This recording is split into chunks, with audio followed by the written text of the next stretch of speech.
All right, well, all those shots are going to linger with me. My goodness. What shots are from the story? Oh, you can't imagine flight attendants giving a person an elbow for not putting on their mask or taking a seat. Stuck on all of this. Where we are. Where we are.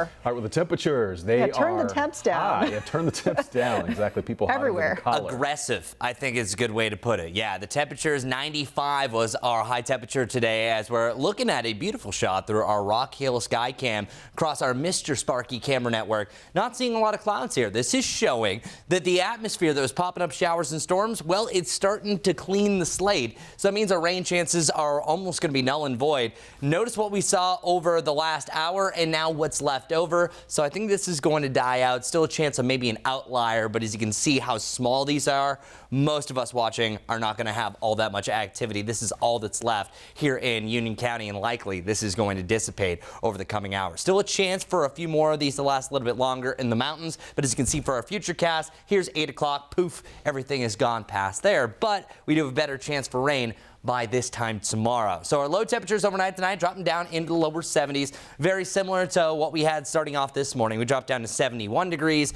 and then 61 degrees is going to be your low in Boone, 68 for you in Morganton and Burke County. Tomorrow, this is better. 91, 89 popping up in the map. And the reason why is, one, we're seeing more cloud cover, and two, the rain. Wadesboro, you dropped down in the 80s after that rain today. So we would love to see a break from the heat because of those showers and storms. And the storms don't look like they're going to be all that vast. But letting you know, a break from the heat really doesn't look to come over the next 10 days.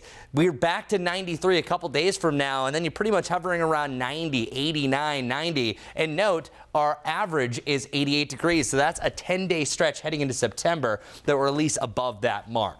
So what's happening tomorrow? Well, we have a trough.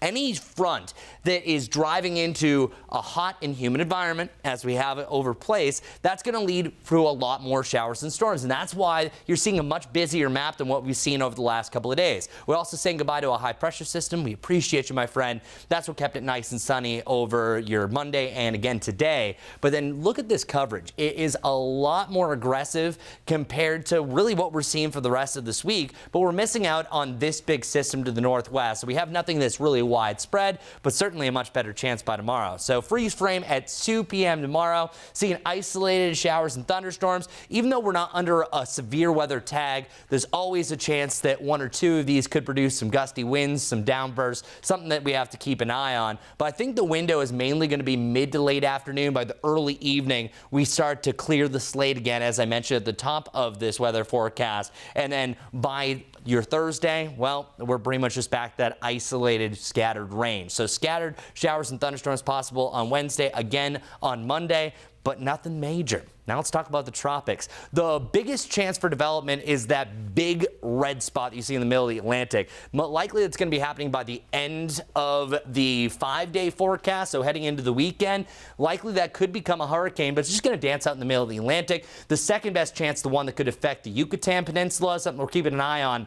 But right now, both of those systems are fighting some dry air and also some unfavorable atmospheric conditions. But you can see the one that has the best chance of turning into a hurricane not affecting the United States. So good news there. Next names on the list, Ida, Julian, and Kate. All three of those could come to fruition because we are getting closer to the peak of hurricane season. 70 forecast I showed you on the 10-day, pretty much the lower 90s over the next 7 days, with our best chance of rain coming tomorrow and again on Monday.